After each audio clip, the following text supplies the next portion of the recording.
Hello guys, তোমরা সবাই কেমন আছো? আমি ভীষণ ভালো আছি। আর সন্ধ্যাবেলা একটু ঘুরতে বেরিয়ে গেছিলাম, খুব একটা বাড়িতে ভালো লাগছিল না, ওই জন্য গেছিলাম মেট্রোপলিটন দুর্গাবাড়িতে সব বন্ধুরা মিলে। আমার শরীর খারাপ, আমি তাও ঘুরতে এসেছি এদের সঙ্গে। তারপরে মন্দিরে ঢুকলাম, মন্দিরের আরতি হচ্ছিল। এটা হচ্ছে দুর্গা মন্দির, দুর্গা মন্দিরে আরতি হচ্ছিল। পুরো আরতিটা আমরা সবাই মিলে দেখলাম, খুবই সুন্দর আরতি হচ্ছিল আর মন্দিরটাও খুব সুন্দর সাজানো ছিল। তারপর আমরা দেখতে পেলাম আমাদের জগন্নাথ দেবকে, ওনার মন্দিরটা নিচের দিকে ছিল, খুবই সুন্দর সাজিয়েছিল, একদম অপূর্ব দেখতে।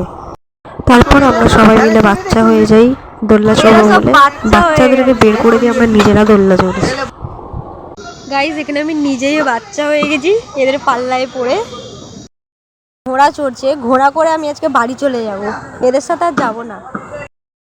আমার খুবই শরীর খারাপ, তাও আমি এদের সাথে ঘুরতে এসেছি। সে যাই হোক না কেন, মরি বাঁচি, ঘুরতে যাওয়ার নাম উঠলে সব জায়গায় যাব। ঘোরা খুবই ইম্পর্টেন্ট। চলো, এবার আমাদের বাড়ি যাওয়ার পালা, আমরা বাড়ি যাই। চলো, অনেক ঘোরাঘুরি হয়ে গেছে, এবার আমাদের সবার বাড়ি যাওয়ার পালা। আমার গলার অবস্থা খুবই খারাপ, তোমরা পারলে একটু ম্যানেজ করে নিও, আর ভিডিওটা ভালো লাগলে লাইক কমেন্ট শেয়ার করে দিও। টাটা।